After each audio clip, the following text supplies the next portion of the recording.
Estão reclamando para chamar o árbitro de vídeo. Seu juiz, vai olhar. Para que tem árbitro de vídeo? O Campeonato Carioca tem que acabar. Acaba, Carioca. E o futebol feminino depende de vocês para sobreviver. Um quarto árbitro ofender racialmente um jogador é de dar nojo. Vocês são demais, cara. Salve, salve! Seja muito bem-vindo, seja muito bem-vinda ao episódio número 18 do podcast Chuteira Ativista. Eu sou Guilherme Medeiros e neste programa vamos falar sobre direitos trabalhistas no futebol, tomando como gancho a greve no Cruzeiro. Antes de apresentar o Reni e o convidado de hoje, alguns recados importantes. Você pode nos seguir nas redes sociais. Estamos no Twitter e no Instagram como @chuteiraativista. Você também pode nos ouvir pelo YouTube, se inscrever no nosso canal, Chuteira Ativista, deixar o like e o comentário. E você pode ouvir o Chuteira Ativista nas principais plataformas de podcasts. Reni Ravanelli, bom dia, boa tarde, boa noite. Dê o seu oi para o povo brasileiro. Apresente o nosso convidado, meu amigo. Fala, Gui. Bom dia, boa tarde, boa noite para você, para todos os nossos ouvintes. As nossas ouvintes. Vamos que vamos para o 18º episódio de Chuteira Ativista. Chuteira chegando na maioridade, olha só, 18 episódios de Chuteira Ativista e dedicar essa edição ao nosso grande amigo Kevin Clis, lá que nos ouve direto do Espírito Santo, grande cruzeirense que está sofrendo nesse terrível inverno celeste. E vamos, a partir do Cruzeiro, a partir do mau exemplo, entender mais sobre direito trabalhista. Então, sem mais delongas, Gui, já apresento o nosso convidado especial. Está aqui conectado com a gente o Vitor Targino, especialista em direito desportivo pela PUC São Paulo, com Master em gestão esportiva pelo ISD lá na Espanha, já foi advogado do Corinthians, do Santos, hoje trabalha com esportes, também no jurídico e no RH da Netshoes Miners. Vitor, muito obrigado por aceitar o nosso convite. Seja bem-vindo aqui ao Chuteira Ativista. Fala, galera. Prazer, cara. Eu que tenho que agradecer vocês pelo convite. Bom dia, boa tarde, boa noite aí para todos, todas. Estou muito feliz e bora para frente. Deixar meu agradecimento aqui também para o IBDD, né, pelo convite, presidente Léo Andreotti. E vamos nessa. Podem ficar à vontade. Bom, como de costume, inicialmente vamos para a nossa tradicional introdução do programa. No dia 13 de outubro, os jogadores do Cruzeiro anunciaram uma greve em função dos salários atrasados. A insatisfação com esse atraso no pagamento dos vencimentos fez com que os atletas do time profissional não treinassem na Toca da Raposa, o centro de treinamento do clube.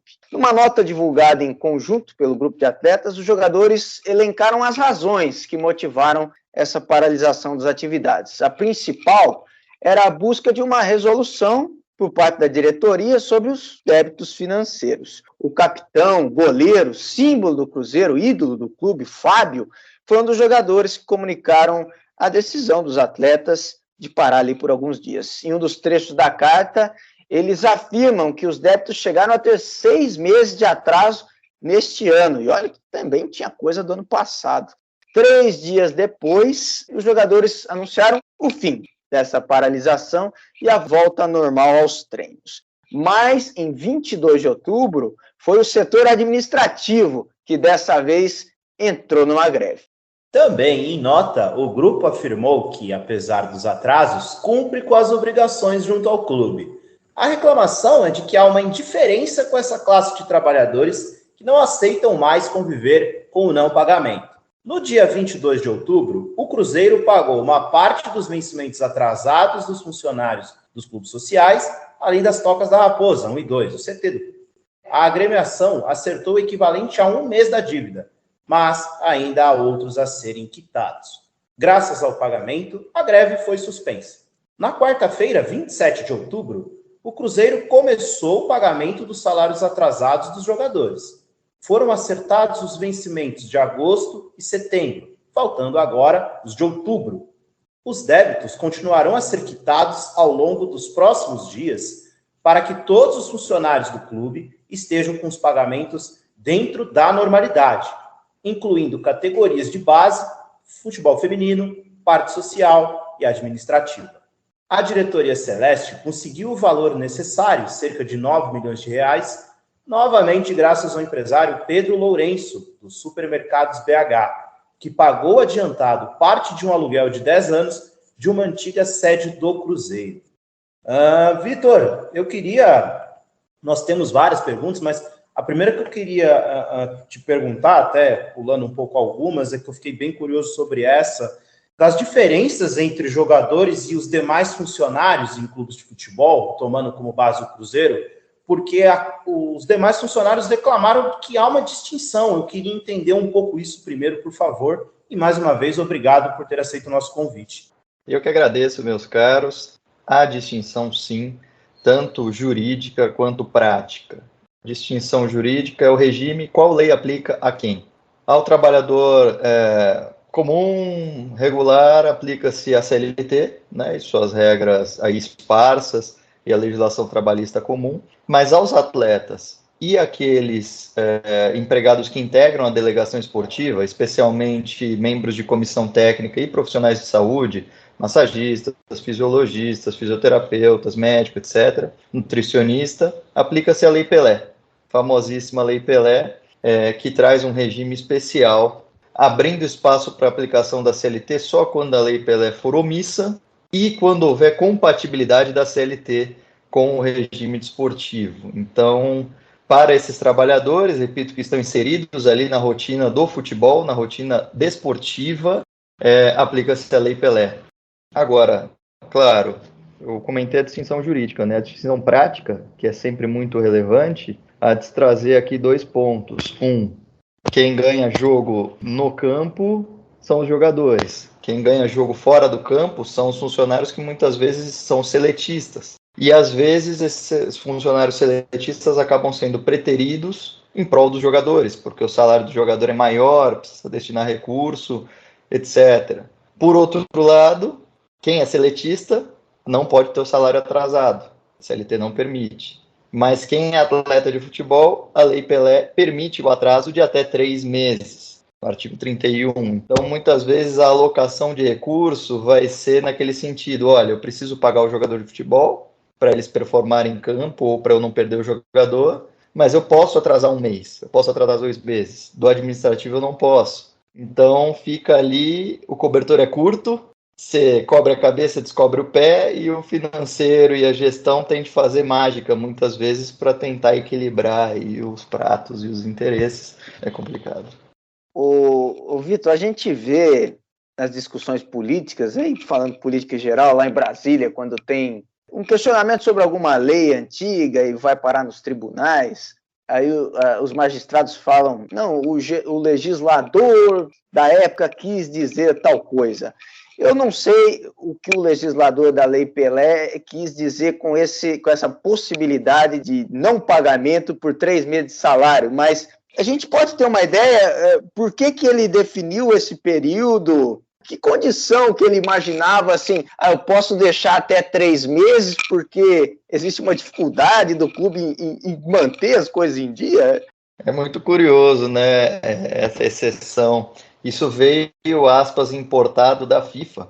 A gente tem que voltar um pouco no contexto da época. Era uma época em que houve o caso Bosman, que foi julgado em 1995, e o caso Bosman foi um grande divisor de águas, porque foi uma interferência do Estado, foi uma interferência da Corte Europeia de Justiça, enfim, no mundo privado do esporte. E isso assustou a FIFA. Falou, olha, antes eu decidi aqui como eu queria. Existia o Instituto do Passe, existiam coisas para prender os atletas, literalmente, e o Instituto do Passe era nada mais do que acabou o contrato, você ainda está preso comigo, eu preciso vender seu passe. E com essa intervenção de uma corte voltada à União Europeia, de uma corte, aspas, estatal, no mundo privado, a FIFA se assustou e falou, preciso reeditar minhas regras. E ao reeditar as regras, houve um movimento muito grande para que os países também internalizassem em suas leis as regras da FIFA.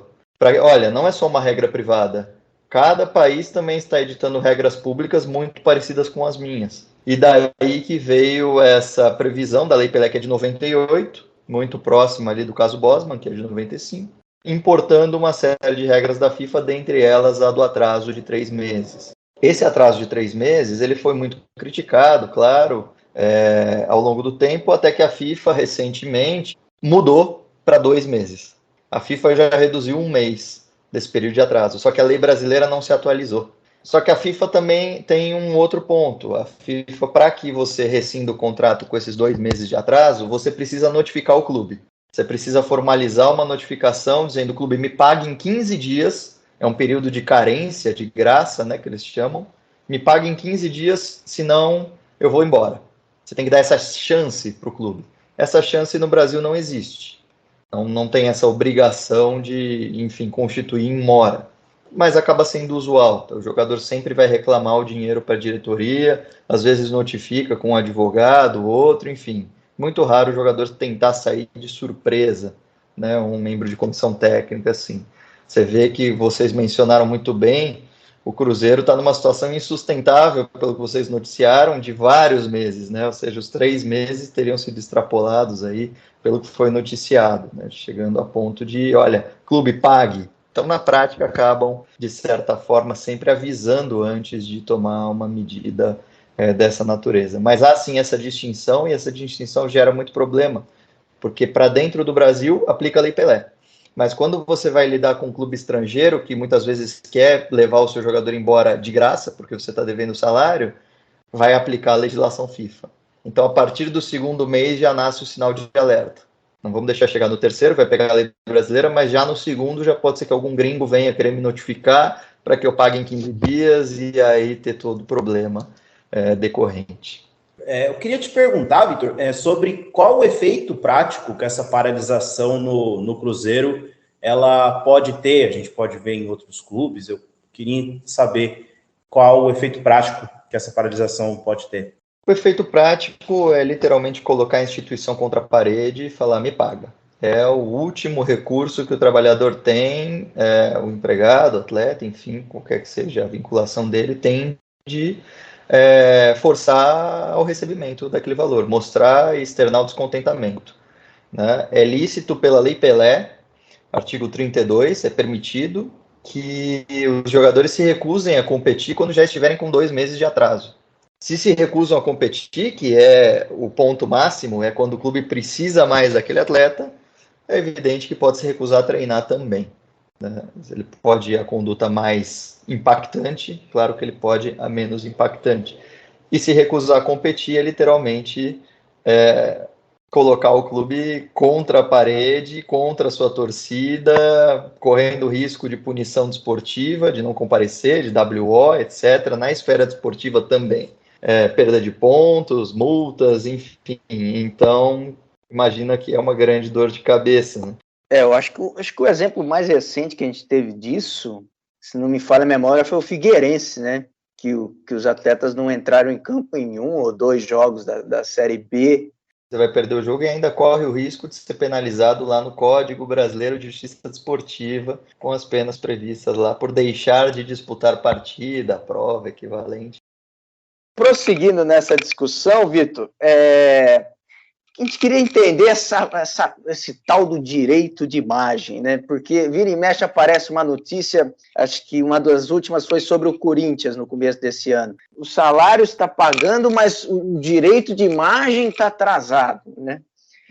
A verdade é que quando era mais novo e eu via essa expressão direito de imagem, eu pensava, caramba, acho que eles estão cobrando para aparecer na figurinha do álbum, né? Mas o que é direito de imagem? E isso é separado do salário? Paga separado? Como assim? Direito de imagem é um direito personalíssimo, ou seja, eu decido se eu quero que a minha imagem seja exposta, seja exibida, seja usada, enfim, é meu. E aí, lá pelos idos dos anos 90, alguém decidiu usar desse expediente, dessa figura, para deixar de pagar encargos salariais ou algo do tipo e pagar nessa natureza de direito de imagem. Que nada mais é, como você bem disse, na época, naqueles anos 90, as formas de explorar a imagem eram muito mais limitadas do que hoje. Você ia ceder a imagem para álbum de figurinhas e você precisa da autorização, sim, da pessoa para estar no álbum de figurinhas, independente do contrato com o clube. Um outdoor, uma propaganda de TV. Hoje mudou muito. Hoje nós temos postagens em Instagram a todo momento, tweets usando o nome da pessoa, postagens em Facebook, em outras redes sociais, TikTok, dancinhas, etc. Isso tudo envolve o uso da imagem, o uso da voz, o uso de direitos personalíssimos. Isso precisa ser, quando feito de forma individual, autorizado pela pessoa.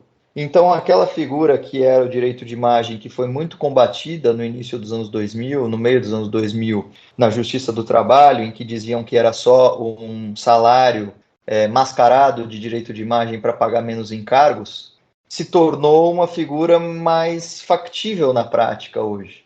Antes se entendia que eu tinha que provar a utilização da imagem. Eu tinha que provar, senão era salário.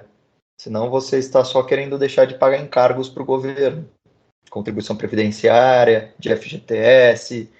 Passou-se a entender, e isso muito a partir de 2015, quando teve uma alteração na Lei Pelé, limitando o direito de imagem a 40% da remuneração, que foi a famosa regra dos 60-40, passou-se a entender que é permitido pagar direito de imagem até 40%, ou seja, eu não preciso provar a utilização. Eu posso pagar até 40%, a lei me permite. Claro, ainda existem ocasiões, fora do futebol principalmente, em que se paga aí 99% de imagem e 0,5%, 1% de salário. A chance disso ser considerado fraude é muito alta. Se for para a Justiça do Trabalho, vai correr risco de condenação, vai correr risco de considerar tudo isso como salário. E aí gera 13º, e aí gera terço de férias, fora todos os outros reflexos que eu comentei aqui com vocês. Indo direto ao ponto, você falou que o Corinthians tem atrasado o direito de imagem. O que posso dizer é preferível atrasar a imagem do que o salário, porque a imagem não vai me gerar débito tributário. A empresa que vai receber vai ser responsável pelo pagamento do imposto de renda e acabou. Ou seja, não vai me gerar ônus de FGTS vencido, não vai me gerar contribuição previdenciária vencida, não vai me gerar imposto sobre a renda vencido, ou seja, eu tenho menos problema com o fisco. É melhor, se o meu caixa está curto, é melhor eu falar, gente, vou te pagar a imagem outro dia. Só que, cuidado, porque a imagem também enseja a rescisão do contrato, como a gente falou aqui no início. Se atrasar 3 meses, também dá para brigar, também gera o mesmo efeito ali do salário atrasado. Tá? Então, a única vantagem, eu diria, é essa. Você não vai atrasar os impostos, mas vai correr o risco de perder o jogador mesmo assim. Ô Gui, rapidamente, Vai lá. Da sua experiência, Vitor, a pior dívida para um clube é a dívida trabalhista? Estou falando desses clubes multi-endividados, 200 milhões de dívidas, 300 milhões, essas dívidas com jogadores que já até saíram, que se deixou de pagar alguma coisa, são as piores para um clube, assim, de natureza que enforcam mais rápido um clube? Olha, elas enforcam muito o clube, eu não diria que é a pior, mas ela está ali concorrendo muito fortemente porque ela tem 2 aspectos.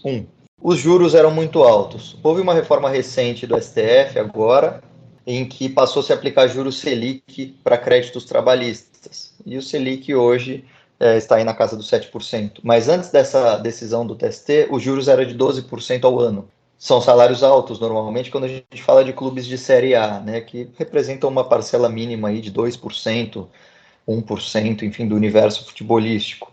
Mas, tratando desse universo em que os salários são altos, tende a ser uma dívida alta, uma dívida corrigida a 12% ao ano, e uma dívida que, na sua outra faceta, faz o quê? Deixa o jogador descontente.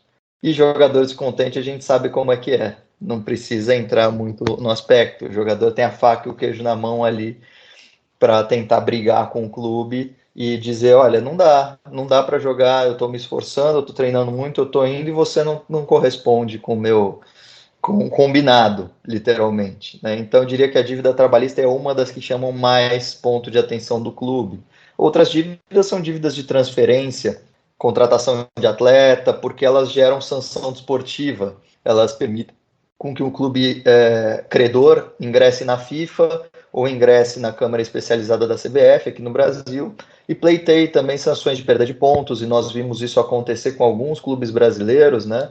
recentemente, geram transfer ban, a proibição de registrar jogadores, de contratar jogadores, então essas dívidas também são daquelas mais, aspas, perigosas, né, nefastas para o clube, tem que tomar cuidado e tem que priorizar. Não dizendo que um débito vale mais do que o outro, mas às vezes as consequências de certas dívidas podem ser mais complicadas, então há de se ter um cuidado, uma prioridade, assim, uma urgência maior. E você citou o transfer ban, Vitor, o meu time de coração, o Santos, eu acabei de ler que no dia que estamos gravando, 29 de outubro, o Santos quitou aí a dívida que tinha com o Ashpato pelo Soteldo, né?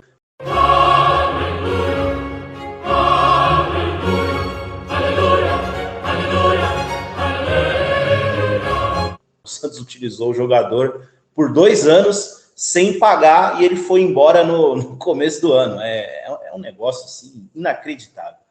Você falou, Vitor, logo no começo sobre a legislação, né, que a FIFA agora faz por 2 meses, mas o Brasil não atualizou a sua legislação. Minha pergunta é justamente sobre a legislação. Eu queria saber como você vê ela, os pontos positivos dela, o que ela precisa se aprimorar. Eu diria que agora nós já estamos caminhando para a terceira década aí praticamente, vai fazer 30 anos a Lei Pelé nessa década agora que estamos, né? 23 anos de Lei Pelé agora, e ela passou por muitas alterações. A Lei Pelé hoje parece uma colcha de retalhos, verdadeiramente uma colcha de retalhos. Houve uma alteração relevante em 2011, depois houve o Profut em 2015, houve alteração esse ano agora, de 2021, enfim, eu acho que a Lei Pelé merece ser substituída por uma completamente nova, uma mais adequada aqui à evolução desportiva. Por mais que a Lei Pelé fosse vanguardista, de certa forma, na época, houve uma alteração na lei que pouca gente comenta, que foi a prestigiar as ligas privadas, mais ou menos como no modelo norte-americano. Ligas fechadas, ligas dissociadas do sistema federativo tradicional, que não são obrigadas a ser chanceladas por federações. Enfim, essa alteração, se eu não me engano, foi feita em 2000. Não é obrigada uma liga fechada de esportes, por exemplo, até STJD, até aquela estrutura toda, com 5 julgadores, não sei o quê. É um modelão estilo NBA. Vai lá o commissioner, que é o administrador da NBA, dá uma punição e acabou. Pode ser arbitrário, não entrando nessa seara, mas é permitido. Então a Lei Pelé, ela teve ali seu momento de vanguarda, mas acho que ela merece atualização em muitos aspectos, principalmente para deixar de atender só o futebol. A Lei Pelé foi totalmente desenhada só para o futebol. Tem artigos na Lei Pelé, como eu falei para vocês, que foram importados da FIFA, prevendo mecanismo de solidariedade, indenização por formação. São direitos que não existem no vôlei, não existem no esportes, não existem no badminton, enfim, qualquer outro esporte. Então a Lei Pelé, ela merece um tratamento ou vamos fazer uma lei relevante geral e uma lei só para o futebol, ou vamos fazer uma lei para o esportes, enfim, ou vamos fazer uma lei para o vôlei, etc., ou vamos fazer uma lei que atenda, de certa forma, todos os esportes. Seja uma lei geral do desporto, verdadeiramente. O que não dá é para a Lei Pelé, que é retalhada só do futebol, ficar aplicando para todo mundo. Ela merece evolução nesse sentido, para ou absorver especificidades de esportes diferentes, ou para que existam normas complementares que atendam às especificidades desses esportes diferentes. Tá? Há de evoluir nesse sentido. Outros aspectos, por exemplo, que a Lei Pelé merece evolução, direito de arena. Fizeram uma alteração recente no direito de arena, adoram mexer nisso, que é uma fatia que vai para os atletas, mas continua sendo pago via sindicato. Para quê? Para quê? Colocar um ente no meio que vai tirar do atleta uma parcela por administrar aquilo. Por quê? Tem esse intermediário, sabe? Poderia haver uma evolução para disciplinar melhor a negociação coletiva de direitos, que hoje é uma das grandes deficiências que a gente tem. Os clubes negociam individualmente, tentou-se aí um pool de clubes negociar com a TNT, por exemplo, agora entre 2017 e 2018, mas de certa forma ainda é muito capenga e a lei poderia incentivar isso mais, essa negociação coletiva. Enfim, tem um pacote de reformas enorme, poderia disciplinar melhor a questão das folgas, feriados.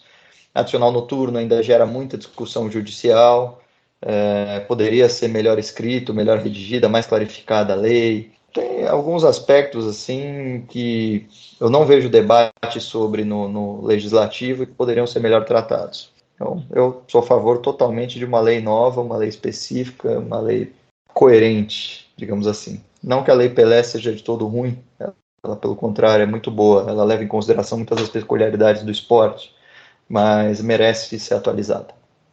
Ainda bem que você citou uma coisa aí que eu já estava esquecendo, sindicato. Porque, assim, a gente sabe que existe sindicato de jogador, sindicato de árbitro, às vezes até regionalizado, dos árbitros do Rio de Janeiro, tem essas coisas, mas de atuação puramente, assim, Vitor, mas agora, falando especificamente de sindicato de jogador, eu sei lá, a gente vê pouca coisa sobre isso, não sei se é desorganizado, é porque a gente compara disso com uma coisa que acontece na NBA, na NFL, os lockouts lá, as greves, que aí até não entrar num acordo sobre certa distribuição de certas coisas, aí não tem liga, o campeonato não começa.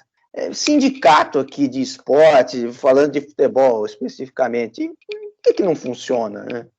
Os sindicatos, eles são um mecanismo essencial de proteção ao trabalhador e mesmo do empregador. E o mundo ideal é o mundo ideal que acontece nos Estados Unidos, verdadeiramente, que é o mundo da negociação coletiva, né? Eles sempre falam muito no CBAs, né, o Collective Bargaining Agreement, que nada mais é que um acordo coletivo ou uma convenção coletiva, enfim, em que liga e times decidem entre si como vão ser as regras, e jogadores, desculpe, liga pelos times e jogadores decidem ali como vai ser o sistema. E é muito positivo, porque pode trazer especificidades como permitir a troca. Olha, eu tenho um jogador que eu estou insatisfeito, você tem um jogador que você está insatisfeito. Por que eu vou ter que rescindir o contrato dele, pagar as verbas rescisórias, extinguir o vínculo junto ao Ministério do Trabalho, para você formar um novo vínculo lá, negociar valor diferente com ele? Por que eu não posso permitir a troca? Ele anui e eu só troco as partes do contrato e os contratos se mantêm iguais. E o sistema do governo permitindo isso transparentemente. Tem deficiência, mesmo com 23 anos de Lei Pelé, até no sistema e-social, que é o sistema do governo hoje de fazer o registro de trabalho. Mesmo o sistema não prevê ali corretamente a contagem das férias dos atletas, não prevê ali direito à figura lá da pré-determinação do prazo, não tem especificamente qual é o regime, lei Pelé, tem algumas leis lá esparsas que acabam servindo para fins de sistema. Mas o que eu quero dizer é, no mundo ideal, a gente não fica dependendo do legislativo. No mundo ideal, as partes sentam e conversam. Acredito que aqui no Brasil isso ainda seja muito utópico. A gente vê nas notícias, no noticiário, enfim, várias manchetes de escândalo, principalmente envolvendo o direito de arena, como eu falei para vocês. Para que tem esse intermediário retendo e gerindo o direito de arena que poderia ser pago direto pelo clube em Olerite ou cobrado pelo atleta direto do clube? Por que tem essa pessoa fazendo uma gestão que nada mais do que, enfim, gera um ônus? E a gente vê escândalos dessa natureza, vê questionamentos sobre a falta de representatividade, a falta de democracia, tem um certo desinteresse também, talvez. Mas eu vi recentemente um movimento do Sindicato de São Paulo, na Justiça do Trabalho, para forçar a existência de uma convenção coletiva. Eles entraram com uma ação judicial, e eu vi só pela mídia também, tá, gente? Entraram com uma ação para forçar a criação de alguns direitos, a resolução de alguns direitos, que foram ou serão decididos na base da canetada pelo juiz, literalmente, pelo desembargador competente. Que é muito triste, porque ao invés das partes sentarem e negociarem, enfim, vai depender de um terceiro que nem sempre é especializado na matéria, porque é uma matéria muito específica, a Lei Pelé é extremamente específica, mas vai ter um terceiro ali que vai deliberar e vai canetar sobre direitos em que as partes poderiam melhor dispor sobre isso. Ô, Vitor, no começo do ano passado, quando o Abel Braga foi apresentado no Vasco, ele normalizou, né, o atraso de salários ao dizer que o então presidente vascaíno Alexandre Campelo ia pagar, mas não vai pagar em dia. Ele quis me dizer que a situação é essa. Falou, eu vou te pagar, eu vou, mas não penso que eu vou te pagar em dia. Eu não preciso que ele me fale mais nada a nível de veracidade e daquilo que é o Vasco hoje. Mas também ele me disse que o Vasco ele quer amanhã. Eu só espero ter tempo aqui dentro desse clube para ver o estádio novo. E aquilo disse aquela frase num tom muito elogioso, né? Então, é a normalização do atraso. Eu queria te perguntar de que forma essa normalização prejudica justamente o avanço no debate e até mesmo nos clubes a pagarem em dia.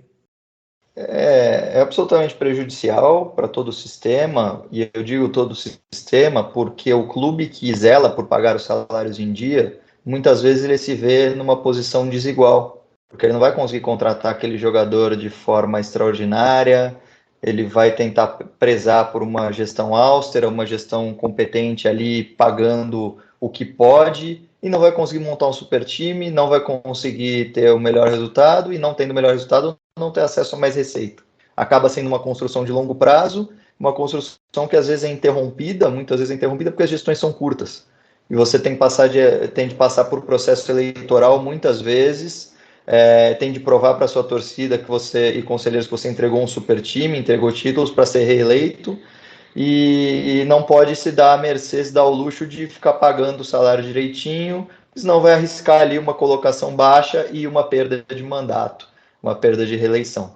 Isso é extremamente comum, a gente vê, enfim, super times sendo formados e dependendo de mecenas, ou dependendo de postergar pagamentos, dependendo de capital de giro, para literalmente ganhar títulos, e aí quando essa gestão acaba, o clube fica arruinado, fica afundado em débitos e etc. Então, essa cultura de atraso, ela é péssima para todo o sistema, é péssima para os atletas que ficam inseguros, é péssima para o time que quer fazer tudo direitinho e se vê desestimulado, é péssima para a lisura, para a igualdade, para o equilíbrio da competição. Enfim, por isso que foram instituídas regras de fair play financeiro na Europa, por exemplo.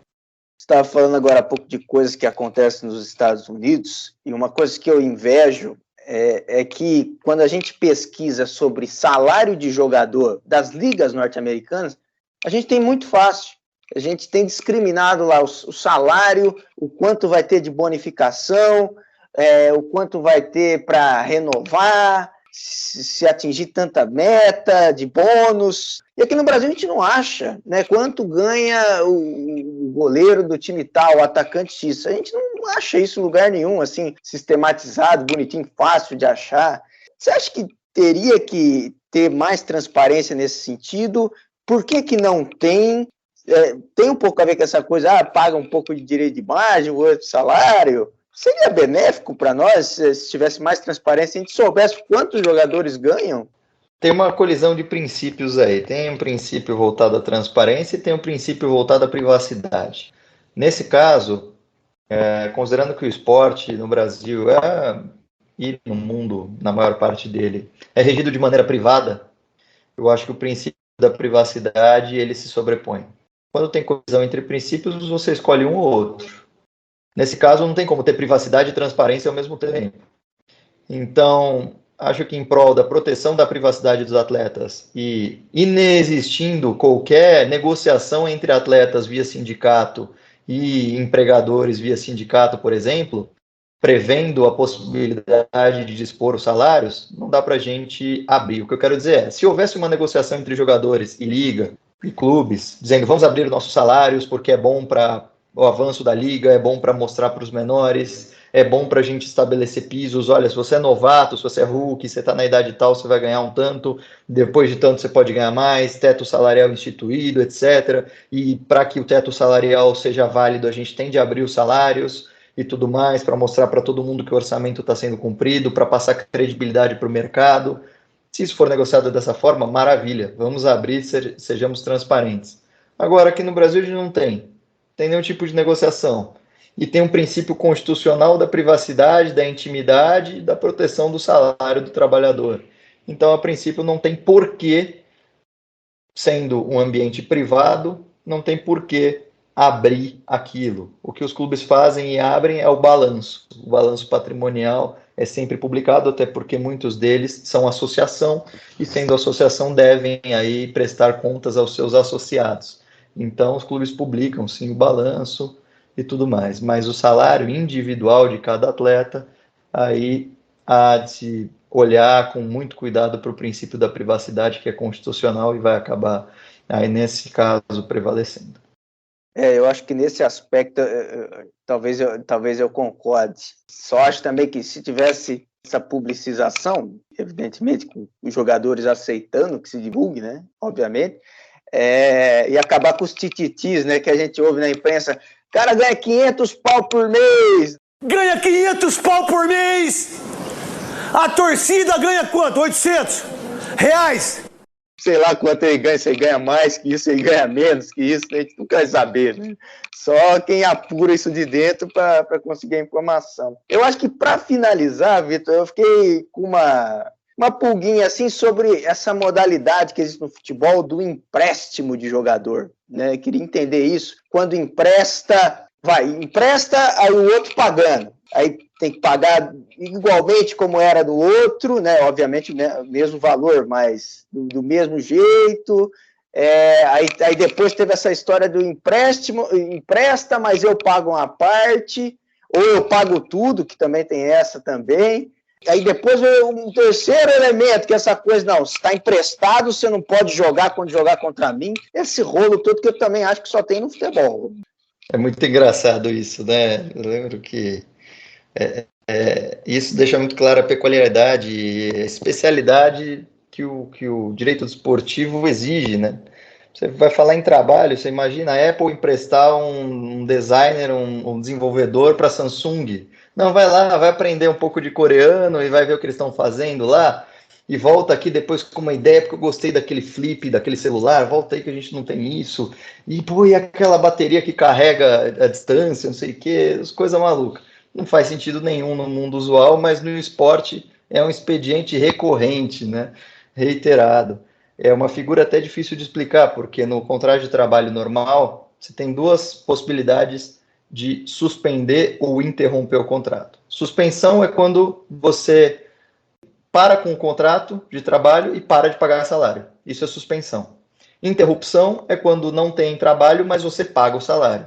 Interrupção, por exemplo, o dia que você vai ser mesário na Justiça Eleitoral. Você vai lá e o seu patrão continua te pagando o salário, mas você não vai trabalhar, você vai estar mesário.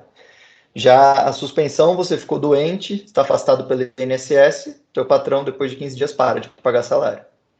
O empréstimo mistura tudo isso, porque o clube que está cedendo, às vezes, paga o salário, mas paga uma parte, o clube que está recebendo paga a outra parte, está misturado, às vezes o clube que cede paga tudo, mas você tem vínculo de emprego com outro clube que não te paga nada, e não deixa de ter vínculo de emprego por causa disso. Você está lá, empregado, subordinado, cumprindo, recebendo, mas recebendo de um terceiro para jogar ali, né? É muito, muito curioso. A lei permite isso, porque era uma prática de mercado que foi trazida na Lei Pelé, artigos 39 e 40, ou 38 e 39, se eu não me engano. E, enfim, é bem aceito. Faça um contrato de transferência temporária entre clubes com a anuência do jogador. O jogador precisa aceitar ser emprestado. Tem alguns problemas decorrentes disso. E se o jogador se machucar durante o empréstimo? Quem é que vai cuidar dele? Quem que vai ter a responsabilidade de fazer o tratamento, de manter esse jogador? Eu vou poder devolver o jogador machucado? Não vou? Essas coisas têm de ser dispostas nos contratos entre os clubes, com a anuência do atleta, claro, no contrato de transferência. Mas gera dor de cabeça, gera mal-estar. E se o clube que recebe o jogador deixa de pagar? O clube que cedeu tem que pagar o salário?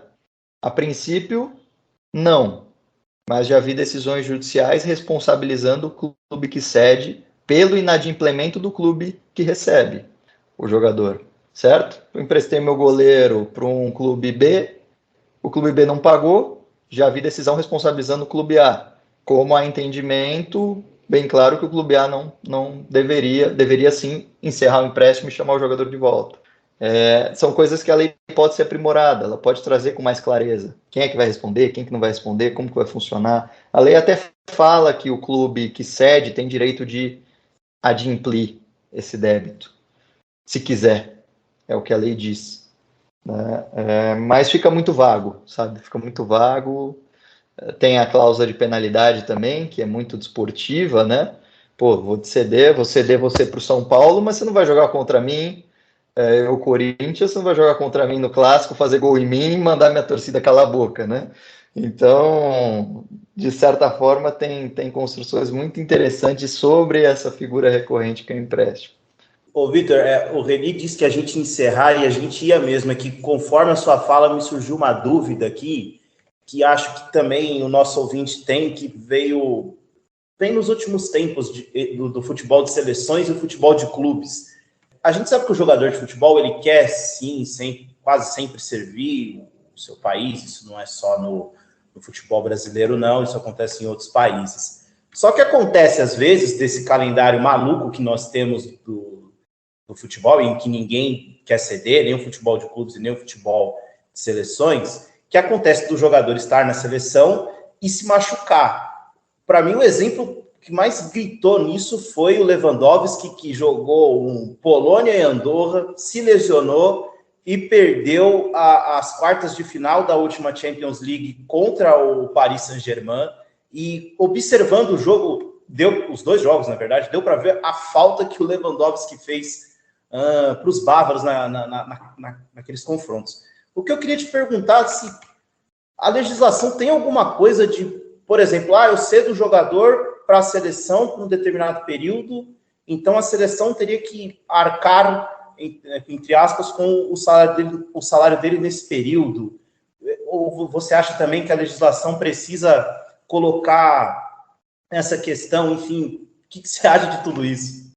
Eu acho que gera um mal-estar danado, essa é a verdade. Gera ali, porque você cede o jogador, ao mesmo tempo você não quer se indispor com a entidade que administra o esporte, a entidade também fica assim, com o pé atrás, porque fala, olha, eu trouxe o jogador, era um craque, enfim.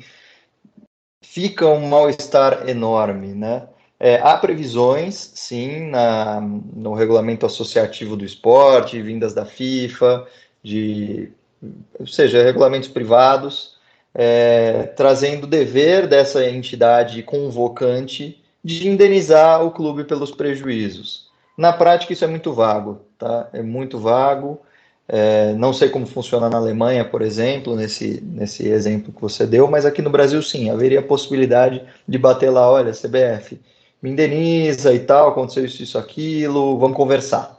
Vamos sentar para conversar. Por outro lado, como sempre envolve política, como sempre envolve ali um bom relacionamento, há de se ter cuidado com isso, há de se, enfim, não vai o clube processar a CBF na Justiça do Rio de Janeiro, escancarando lá um prejuízo que teve. Mas sim, de certa forma, há, mesmo em regras de direito comum, de direito civil, há regras aí trazendo a possibilidade, o dever, a responsabilização civil de natureza laboral, claro, mas a responsabilização civil por indenizar aquele clube que cedeu o jogador e sofreu os prejuízos de não poder fruir do trabalho daquele jogador, né, de não poder, enfim, tê-lo em campo, continuar pagando salário, continuar tendo tratamento médico. Então, um bom relacionamento vem ali. CBF, me ajuda com o tratamento? Me ajuda a custear, traz o médico da seleção, que é sempre um profissional de altíssimo nível, vamos conversar, vamos ver o que a gente pode fazer para resolver essa situação de uma forma boa para todo mundo. Nesse final, meu caro, até acabei esquecendo de considerar que a convocação do jogador gera uma valorização enorme no valor de mercado dele, né? Uma exposição muito importante, sobretudo numa seleção como a brasileira. Então é muito bom para o clube ter aquele atleta convocado, né? O clube não vai ter interesse em ficar brigando e responsabilizando a entidade convocante, justamente porque ele tem interesse que os seus atletas sejam aí convocados. Então acho que faltou só fazer essa consideração pela valorização de mercado do jogador. Ainda mais num país exportador como o nosso, né, por natureza. Boa, agora sim, hein? Dr. Vitor Targino, muito obrigado pela sua participação aqui no nosso podcast, no Chuteira Ativista. Fica mais uma vez o agradecimento também ao Instituto Brasileiro de Direito Desportivo pela parceria que vem fazendo com a gente. Já é o terceiro convidado que eles nos ajudam. Muito obrigado. Tem alguma consideração final? Tenho que agradecer muito a vocês pelo convite, viu? Excelente convite. Agradecer mais uma vez o IBDD, o Léo Andreotti, Renato, Adriene, todos lá. Um grande abraço. Parabéns pelo excelente trabalho, meus caros. Muito obrigado, viu?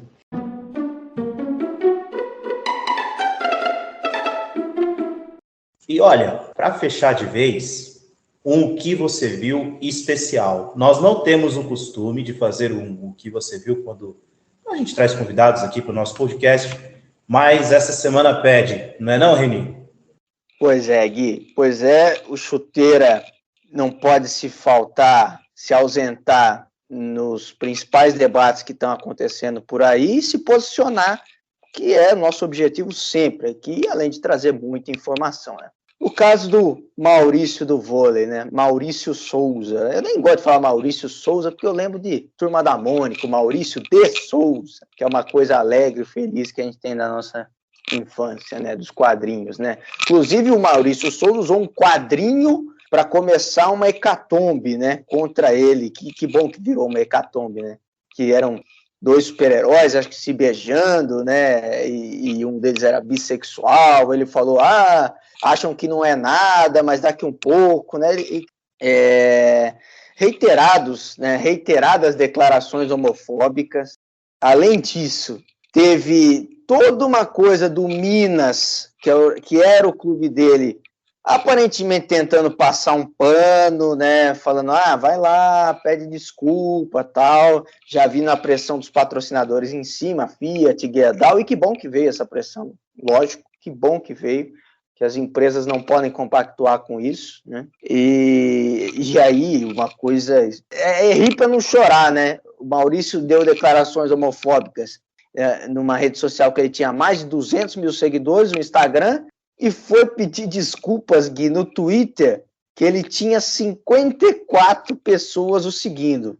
Que, na verdade, que demonstrando que ele não queria pedir desculpa nenhuma, né? Não queria. E aí, depois, eu fui ver o Instagram do cara de novo, ele recebeu mais de 100 mil novos seguidores, né? Que é essa onda de ódio que a gente tem no país, principalmente alimentada por aquele ser lá que habita provisoriamente o Palácio da Alvorada, né? E ganhou seguidores por isso e ainda quis dar aquela de minha opinião, né? Homofobia não é opinião. E que bom que leio uma notícia do dia que estamos gravando, uma sexta-feira, dia 29 de outubro, que vários parlamentares entraram com representação no Ministério Público contra o Maurício e que ele seja punido, seja... bom, a sociedade já está dando um recado. O Minas depois o demitiu. Imagino que ninguém vai ter coragem de contratá-lo, pelo menos aqui não no Brasil. E, enfim, é difícil ter que falar essas coisas, mas a gente tem que falar. E fico feliz, Gui, vamos falar das coisas boas também, fico feliz que atletas de vários esportes e dentro do vôlei se posicionaram e repreenderam a atitude deles. Isso é muito importante, que outras figuras, né, que aliás a gente não vê isso no futebol, né, é difícil a gente ver no futebol, né, os jogadores se posicionando e tal, e no vôlei tivemos vários exemplos de atletas que se posicionaram. Então, Carol Gataz, grande jogadora da seleção feminina, e outras tantas, e outros tantos, como o Douglas, da nossa seleção masculina, se manifestando, e que bom que isso aconteceu, né, Gui? Que bom mesmo, Reni, só que ainda é assustador ver que o número de seguidores do Maurício cresceu com isso, e que alguns jogadores de futebol, algumas figuras do futebol, endossaram o que ele pensa. Isso é lamentável, e uma dessas figuras, Reni, para mim, eu já falei desse cara, acho que no nosso primeiro episódio, e o Matheus Bach, o Titinho, ele curtiu, né, publicações do jogador de vôlei e contra os movimentos feministas e LGBTQIA+. A minha pergunta aqui, ela pode ser a mesma que você, Reni, e o nosso ouvinte esteja fazendo. O que esse cara continua fazendo na seleção brasileira? Não tem currículo, né? Já começa por aí. Tá lá porque é o filho do Tite. E até me colocando no lugar dos jogadores, né? No domingo, o Gabriel Jesus, no domingo, está ouvindo instrução do Pep Guardiola, um dos maiores treinadores do planeta, né? E na quinta está ouvindo instruções do Titinho. Deve ser, no mínimo, constrangedor para o jogador ouvir instruções desse cara, que, além de ser um profissional que nunca ouvi falar, não sei o que fez para estar lá, está lá porque é o filho do Tite, e acaba curtindo esse tipo de publicação. O Tite foi questionado na coletiva da convocação da seleção brasileira, deu aquela resposta evasiva, foi mais Tite impossível, né? Ele disse... Todo preconceito ele não deve existir. Nós estamos num processo de sociedade de igualdade, seja ele de cor, raça, sexo e tudo mais. Lamentável, como sempre, o Tite falando.